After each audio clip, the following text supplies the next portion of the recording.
மக்களவை தேர்தலில் 4ஆம் கட்ட வாக்குப்பதிவுக்கான பரப்புரை ஓய்ந்தது. ஆந்திரா, தெலுங்கானா உள்ளிட்ட 10 மாநிலங்களில் உள்ள 96 தொகுதிகளில் நாளை தேர்தல்.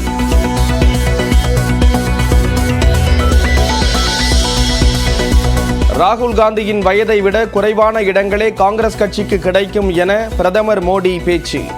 இந்த முறையும் எதிர்க்கட்சி அந்தஸ்தை பெறாது என ஜார்க்கண்ட் பரப்புரையில் சூளுரை.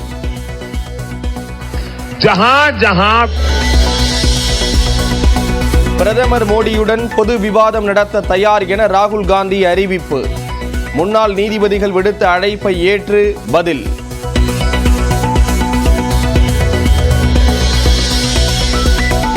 அமித்ஷாவை பிரதமராக்கவே மோடி பரப்புரை செய்வதாக டெல்லி முதல்வர் அரவிந்த் கெஜ்ரிவால் விமர்சனம். பாஜக மீண்டும் ஆட்சிக்கு வந்தால் ஸ்டாலின், மமதா உள்ளிட்ட எதிர்க்கட்சி தலைவர்கள் கைது செய்யப்படுவார்கள் என பேச்சு.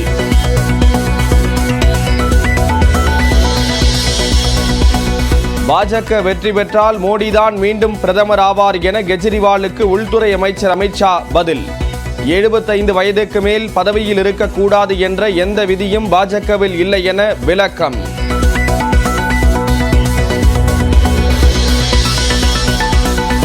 போதைப் பொருள் பயன்பாட்டை தடுப்பதற்கான புதிய செயல் திட்டத்தை உருவாக்க தமிழ்நாடு அரசு திட்டம்.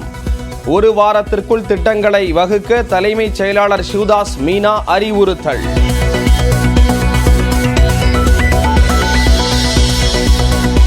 நாகை அருகே சிபிசிஎல் நிறுவனத்திற்கு எதிராக 11 நாட்களாக நடைபெற்ற போராட்டம் வாபஸ்.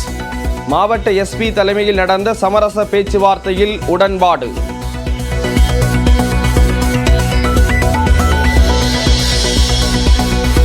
பத்மபூஷன் விருதை விஜயகாந்த் நினைவிடத்தில் வைத்து கண்ணீர் அஞ்சலி செலுத்திய பிரேமலதா மற்றும் மகன்கள்.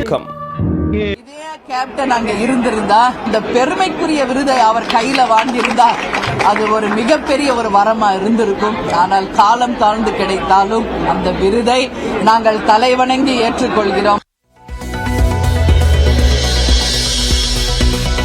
தமிழக வெற்றிக் கழகத்தின் நிர்வாகிகள் பட்டியலை வெளியிட்டது தேர்தல் ஆணையம். தலைவர் ஜோசப் விஜய், பொதுச் செயலாளர் ஆனந்த் என அறிவிப்பு.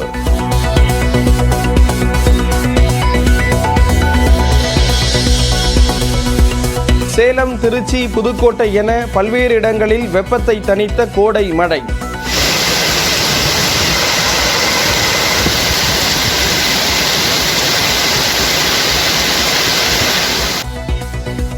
மதுரையில் சுரங்கப்பாதையில் சிக்கிய பார்வை மாற்றுத்திறனாளிகள் 3 பேர் மீட்பு.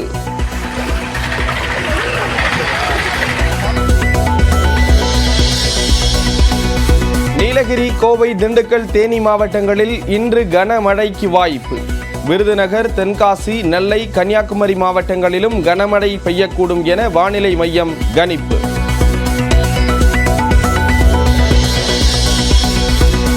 மே 14ஆம் தேதி வெளியாகிறது 11ஆம் வகுப்பு தேர்வு முடிவுகள். அரசு தேர்வுகள் இயக்ககம் அறிவிப்பு.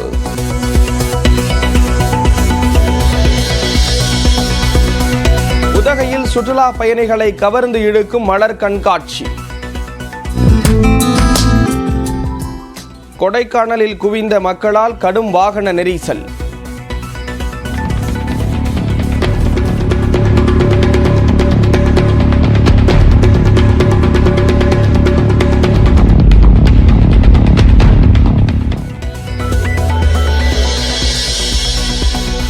ஆந்திராவில் மினி லாரி கவிழ்ந்த விபத்தின் போது சாலையில் சிதறிய 7 கோடி ரூபாய். ஆவணமின்றி கொண்டு செல்லப்பட்ட பணத்தை கைப்பற்றி காவல்துறை விசாரணை.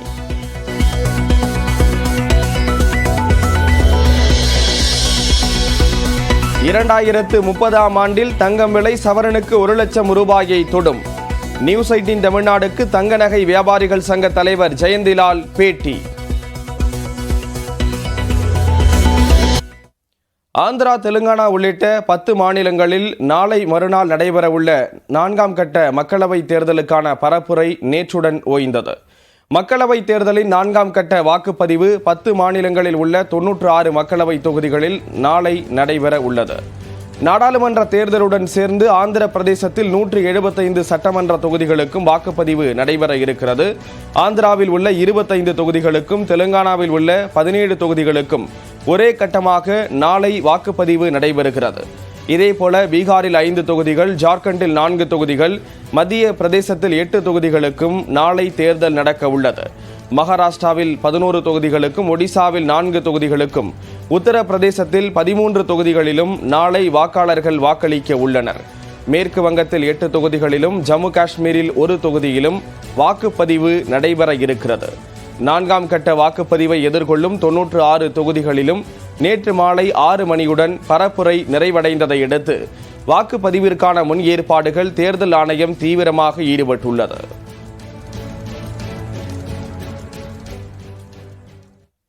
ராகுல் காந்தியின் வயதை விட குறைவான இடங்களிலேயே காங்கிரஸ் கட்சி வெற்றி பெறும் என பிரதமர் நரேந்திர மோடி சூளுரைத்துள்ளார். இதனிடையே பிரதமர் மோடியுடன் நேருக்கு நேர் விவாதம் நடத்த தயார் என காங்கிரஸ் எம்பி ராகுல் காந்தி தெரிவித்திருக்கிறார். ஜார்க்கண்ட் மாநிலம் சத்ராவில் நடந்த பரப்புரை கூட்டத்தில் பேசிய பிரதமர் மோடி 10% இடங்களில் கூட காங்கிரஸ் கட்சி வெற்றி பெறாது எனவும், எந்த முறையும் காங்கிரஸ் கட்சிக்கு எதிர்க்கட்சி அந்தஸ்து கூட கிடைக்காது எனவும் கூறினார். மேலும் ராகுல் காந்தியின் வயதை விட குறைவான இடங்களிலேயே காங்கிரஸ் கட்சி வெற்றி பெறும் எனவும் பிரதமர் மோடி சூளுரைத்தார். जहां विधानसभा के चुनाव भी चल रहे हैं, जैसे उड़ीसा में है, आंध्र में है, अरुणाचल प्रदेश में है, जहां जहां विधानसभा के चुनाव भी साथ में है, सिर्फ दिल्ली में 400 पार करेंगे इतना ही नहीं, विधानसभा में भी भारी बहुमत से एनडीए की सरकारें बनेगी. இதையடுத்து ஒடிசா மாநிலத்தில் தேர்தல் பரப்புரையில் பேசிய பிரதமர் மோடி பாகிஸ்தானிடம் அணுகுண்டு உள்ளது என கூறி காங்கிரஸ் கட்சி நாட்டு மக்களை அச்சுறுத்தி வந்ததாக குற்றம் சாட்டினார். இதனிடையே பீகாரில் செய்தியாளர்களிடம் பேசிய காங்கிரஸ் தலைவர் கார்கே பிரதமர் நரேந்திர மோடி மீண்டும் ஆட்சி அமைப்பது கடினம் என தெரிவித்தார்.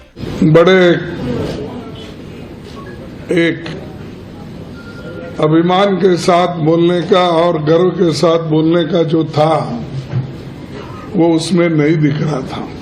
இந்நிலையில் தேர்தல் ஆணையத்திற்கு மல்லிகார்ஜுன கார்கே எழுதியுள்ள கடிதத்தில் அறிவுரை என்ற பெயரில் தேர்தல் ஆணையம் மிரட்டுவதாக குற்றம் சாட்டியுள்ளார்.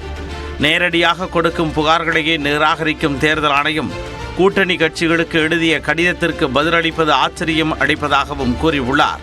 இதனிடையே பிரதமர் மோடியுடன் நேருக்கு நேர் விவாதம் நடத்த தயார் என காங்கிரஸ் எம்பி ராகுல் காந்தி தெரிவித்துள்ளார். பிரதமர் மோடியும் ராகுல் காந்தியும் வணிக நோக்கம் இல்லாமல் பொதுவெளியில் ஆரோக்கியமான விவாதம் நடத்த வேண்டும் என்றும்